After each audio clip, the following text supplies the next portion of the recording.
Hello दोस्तों, कैसे हो आप? उम्मीद है आप सभी लोग बढ़िया होंगे। जैसा कि लास्ट एपिसोड में हमने देखा, जिया को पता चल गया था कि किन उसको डाइवोर्स देना चाहता है, लेकिन किन उसको समझाते हुए कहता है नहीं नहीं, वो तो केवल एक गलतफहमी थी। और इन्हीं बातों ही बातों में पता चलता है कि जिया अपनी पुरानी जिंदगी के बारे में सब कुछ भूल चुकी है, जिससे किन बहुत सैड हो जाता है और वो आगे कुछ और समझ पाता उससे पहले ही वहाँ पर गोयान पहुँच जाता है और वो किन को असैसन की हेल्प करने के जुर्म में गिरफ्तार कर लेता है। अब आगे एपिसोड की शुरुआत में हम किन की प्रीवियस लाइफ को देखते हैं, जहां पर उसके बीमार होने के बाद उसके ही अंडर काम करने वाले एक मेंबर ने किन की पूरी कंपनी पर टेक ओवर कर लिया था। और पूरी कंपनी पर टेक ओवर करने के बाद वह बंदा हॉस्पिटल में किन से मिलने के लिए आता है और उसे बताता है, किन देखो, तुम्हारी इतने सालों की मेहनत से खड़ी की गई कंपनी को मैंने पल भर में अपना बना लिया। इसे कहते हैं स्मार्ट वर्क। जिसके रिप्लाई में किन कहता है, तुमने अभी स्मार्ट वर्क देखा ही कहाँ पर है, जरा नीचे देखो। और जब वो बंदा नीचे देखता है तो हॉस्पिटल के नीचे पुलिस की गाड़ियां आ चुकी थी। और किन उस बंदे से कहता है, तुमने क्या सोचा, तुम ऐसे ही मेरी कंपनी को छीन लोगे और मैं कुछ नहीं करूंगा? मैंने तुम्हारे काले कारनामों का पूरा सच पहले ही पुलिस को दे दिया था।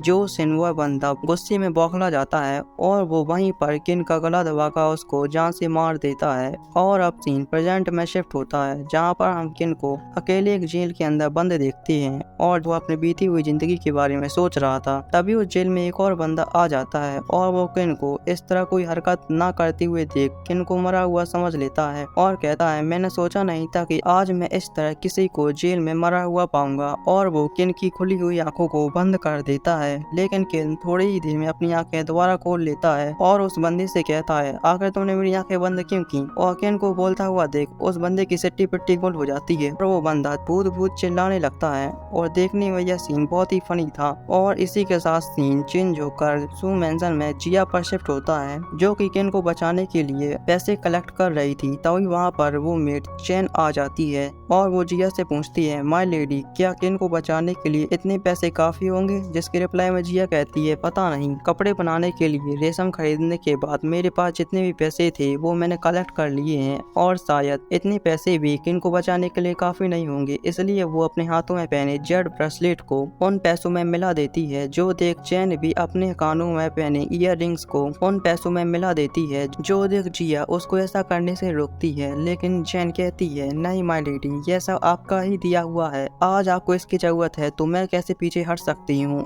और इसी के साथ वो वहीं पर रोना शुरू कर देती है, क्योंकि उसे डर था अगर किन को सही समय पर ना छुड़ाया गया तो कहीं किन को मौत की सजा ना सुना दी जाए। इसलिए वो अब उस जगह पर पहुंच जाते हैं जहाँ पर किन को सजा मिलने वाली थी, लेकिन किन तो उनके सामने ही खड़ा हुआ था। और फिर सीन आधे घंटे पहले कोर्ट में शिफ्ट होता है, जहाँ पर किन को सजा के लिए लाया गया था। और गोयांग मजिस्ट्रेट के सामने किन से मिली सारी चीजों को दिखाता है, जिनमें किन का मोबाइल, डील पेपर और साथ ही एक पैसों की पोटली शामिल थी। और मजिस्ट्रेट किन का फोन चेक करते हुए कहते हैं, आखिर ये किस तरह का हथियार है? मैंने कभी भी इस तरह का हथियार नहीं देखा। जिस पर गोयान कहता है, माय लॉर्ड, यह एक खतरनाक असैसन हथियार है जिससे शायद लोग पल भर में मर सकते हैं। जो सुन किन उबासियां लेते हुए कहता है, अरे वो कोई हथियार नहीं बल्कि मेरा फोन है। जो सुन मजिस्ट्रेट चिल्लाते हुए कहता है, तुम्हारी इतनी हिम्मत कि तुमने हम लोगों के बीच दखलंदाजी की? और वो वहाँ पर खड़े गार्ड्स को किन को 20 डंडे मारने की सजा देता है। और वो गार्ड्स किन का वजह बजाने ही वाले थे कि तभी मजिस्ट्रेट के हाथ में किन की मिस्टर हॉन्ग के साथ की हुई बिजनेस डील के पेपर लग जाते हैं। जो देख मजिस्ट्रेट तुरंत ही अपने गार्ड्स को किन को मारने से रोक देता है और वो गोवान से कहता है, अब हम क्या करें? किन के पास जो कागजात हैं उन पर तो रॉयल सील लगी हुई है। अगर हमने किन को सजा दी तो फिर हम लॉर्ड हॉन्ग को क्या जवाब देंगे? दरअसल मिस्टर हॉन्ग रॉयल फैमिली से बिलोंग करते हैं और किन ने उनसे लास्ट एपिसोड में जमीन खरीदने के साथ साथ एक बिजनेस डील भी की थी। अगर आपने अभी तक उस एपिसोड को नहीं देखा है तो जल्दी से इस एपिसोड की देखने के बाद उसे भी जरूर चेक कर लेना, link is in the description. तो चलिए अपनी एपिसोड की मेन स्टोरी लाइन पर आते हैं। मजिस्ट्रेट की बात सुनकर गुयान कहता है, माय लॉर्ड, ऐसा भी तो हो सकता है कि ये सील फेक हो। और वो उस पेपर का एग्जामिनेशन कराने के लिए उसे पास की ऑफिस में भेज देता है। और मजिस्ट्रेट किन से कहते हैं, हमें माफ करना, हमें कोई गलतफहमी हो गई थी। जो हमने अपने आप को अरेस्ट किया। तभी गोयान मजिस्ट्रेट को भड़काते हुए कहता है शायद इसमें सू मैनसन का हाथ हो सकता है, तो क्यों ना हम उनको सजा के तौर पर उनका सारा बिजनेस बंद करा दें। और ये सब वहाँ पर खड़ा हुआ किन भी सुन रहा था और वो गोयान से कहता है अच्छा तो तुम भी सू मैनसन को बर्बाद करना चाहते हो, लेकिन एक बात समझ लो गोयान, अगर तुम ऐसा करने की सोच रहे हो तो तुम्हारे लिए यह सब ठीक नहीं होगा। जिस पर गोयान बात बदलते हुए कहता है इस मामले में तुम्हारे कुछ कहने या ना कहने से कोई फर्क नहीं पड़ता, और वैसे भी हम तो सिर्फ इस बात का अंदाजा लगा रहे हैं, कोई एक्शन नहीं ले रहे। और इतने में ही वहाँ पर वो गार्ड पेपर लेकर आ जाता है और वो गोयान को बताता है इस पर लगी हुई सील बिल्कुल असली है। जो सुन गोयान कहता है आखिर ये कैसे पॉसिबल है, और इसी के साथ सीन वापस से प्रेजेंट में शिफ्ट होता है। और किन की पूरी स्टोरी सुनने के बाद चैंग कहती है वाह किन तुम तो अमेजिंग हो। जिस पर किन कहता है ऐसा कुछ नहीं है, यह तो मेरा लक था जो मैं वहाँ से बच गया। जिस पर जिया कहती है शायद तुम्हें पता नहीं, लक होना भी एक खासियत है जो हर किसी के पास नहीं होती। जो सुन किन कहता है बात तो सही है, और आगे किन जिया को बताता है कि तुम्हें अपने बिजनेस में और भी सतर्क रहने की जरूरत है। बहुत से ऐसे लोग हैं जो सू फैमिली का बिजनेस बंद कराना चाहते हैं। जो सुन चैंग कहती है आखिर तुम कैसे होने वाले हस्बैंड हो, तुम्हारी वाइफ तुम्हें बचाने के लिए अपने पूरे पैसे साथ लाई थी, और पता है वो तुम्हारे लिए कितना परेशान हो रही थी, और तुम हो कि यहाँ पर आते ही बिजनेस की बातें शुरू कर दी। जो सुन अब यहाँ पर छोटा सा रोमांटिक सीन क्रिएट हो जाता है, जो महसूस कर किन उस कैरेज से नीचे उतर जाता है। और अब हम किन को मार्केट में देखते हैं, और मार्केट में घूमते हुए वो एक बौने आदमी के पास पहुंच जाता है, और उस बौने आदमी से बहुत देर बातें करने के बाद किन उस आदमी से पूछता है कि मैं एक वॉरियर बनना चाहता हूँ, तो क्या तुम मुझको कोई ऐसा पर्सन बता सकती हो जो मुझे मार्शल आर्ट सिखा सके। जिस पर वो बंदा किन को एक एड्रेस देता है, और जब किन नाचते गाते हुए उस एड्रेस पर पहुंचता है तो पता चलता है कि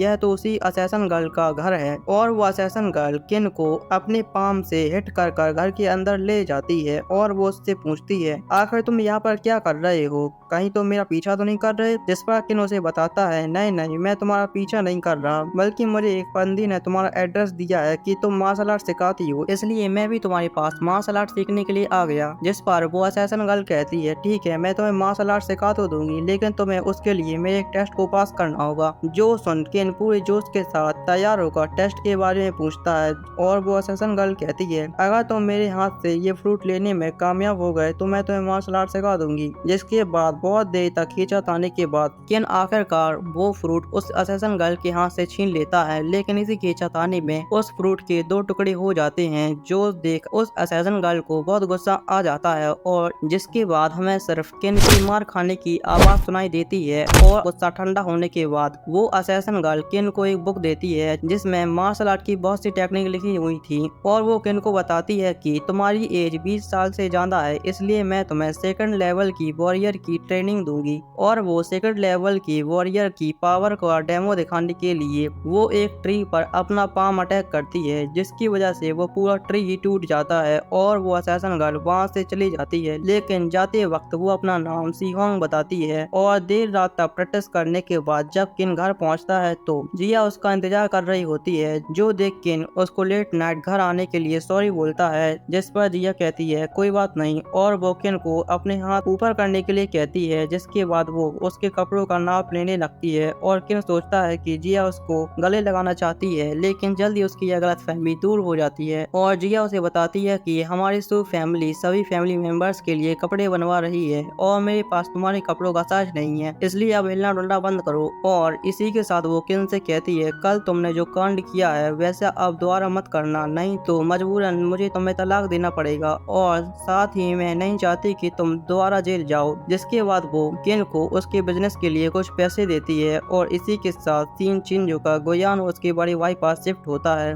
जो कि किन और जिया के बारे में ही बातें कर रहे थे। और गोयान अपने बड़े भाई से कहता है बिग ब्रदर आप कुछ नहीं करोगे क्या, सू फैमिली दिन पर दिन ग्रो कर रही है, और साथ ही उनका बिजनेस रॉयल फैमिली से भी जुड़ चुका है। जो सुन गोयान का बड़ा भाई कहता है चिंता मत करो मैं इसका इंतजाम जरूर कर दूंगा। और इसी के साथ हमारा ये एपिसोड समाप्त होता है। और हाँ, इसके नेक्स्ट एपिसोड का लिंक मैं डिस्क्रिप्शन में दे दिया है, जल्दी से उसे भी चेकआउट कर लें।